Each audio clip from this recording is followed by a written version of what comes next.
আসসালামু আলাইকুম রহমতুল্লাহি ওয়া বারাকাতুহু। আসসালামু আলাইকুম বন্ধুরা, কেমন আছেন? আশা করি ভালো আছি। আমি আল্লাহর রহমতে ভালো আছি। গাছপ্রেমিক কে কে বন্ধুরা? এই যে অনেক কষ্টের মাঝখানেও একটু গাছের ভালোবাসার এই যে গাছ রয়েছি। আরে আল্লাহ, লাউ শাকটি নিয়ে আর ইয়ে করলে হবে। লাউ শাকটি বেশি বুড়ো হয়ে গেলে আর ভালো লাগবে না। মাগো, পায়ের ব্যথায় আসলে কি করব, পায়ের ব্যথায় তো বসতেই পারি না। আমার না এই এই শাকটাক দেখলে না গ্রামের মতন লাগে, বুঝছেন ভাবি? যখন আমাদের যে ক্ষেত ছিল এভাবে আমরা শাক তুলতাম।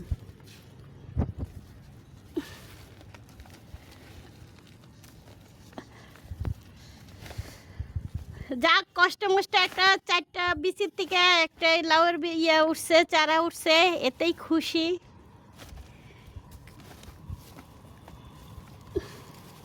মাগো, বাপরে বাপ, পারি না রে ভাই, আমারটা হয় না, কারণ এত চেষ্টা করি। হ্যাঁ, কি সারা? হ্যাঁ, করলা তো দেখি মাশাআল্লাহ করলা হয়েছে।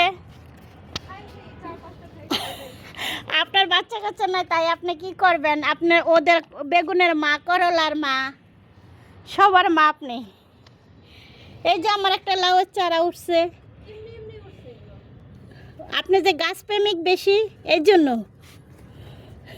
বুঝতে পারছেন।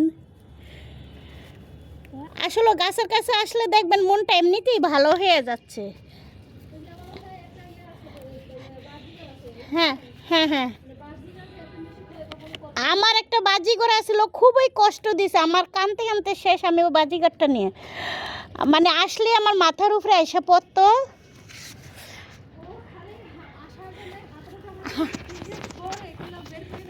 হ্যাঁ, উইরা যাবে দিকে আমারটা, আমার এই যে ছেলেটাই তো এরকম করছে, উইরা যাবে। এই দেখেন গ্রামের মতন শাক, এই যে নোনা শাক, হ্যাঁ নোনা শাক, এই যে এগুলি সব। আর আমি তো গ্রামে গেলে না শাক তুলতে আমার খুব পছন্দ। এগুলো যেন ফেলে দেন, এগুলো একটু বড় হলে উঠে লাগাই দেন। এই ঘাস না না ঘাস ফাল, একটা টমটমের গাছ উঠছে। টমেটোর গাছ উঠছে। এই যে টমেটো গাছ, মরিচ গাছ, এই ভাবি আমার মরিচ গাছ দিছে। না, ভাবি লাগিয়ে দিছে এটা। হ্যাঁ, লাগিয়ে দিছে। যাক, এই মরিচ গাছটা এত ঝাল, মানে হ্যাঁ বিন্দি মরিচ। একটু পানি নিয়ে আসছে, একটু গাছে পানি দিয়ে দিব। কি করবো, সবারই তো ক্ষুধা লাগে, তো গাছেরও তো ক্ষুধা লাগে। হ্যাঁ, প্রত্যেকটা মানুষের মাথায় তেল না দিলে মাথা গরম হয়ে যায়, তাই গাছেরও পানি ডালতে হয় মাঝে মাঝে, আর অনেক যত্ন নিতে হয় বাবা, এত ধৈর্য নাই। এত বন্ধুরা একটু শাক তুলছে বাবা। আমার এই পায়ের ব্যথায় আসলে খুবই কষ্টজনক আমার জন্য। আর ছাদটাতে আমার এটার ভিতরে ইয়ে করে দিতে বল লাউ গাছটা, নাহলে লাউ গাছটা তো সুন্দর, লাউ গাছটা মরে যাব। এ বিট কে দিছে? আপনি বিট শুকাইতে এগুলি এ কি ব্লেন্ডার করেন?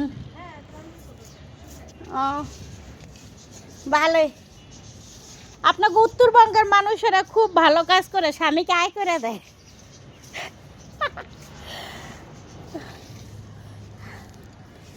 এই তো বন্ধুরা, আসলে পায়ের ব্যথাটা অনেক।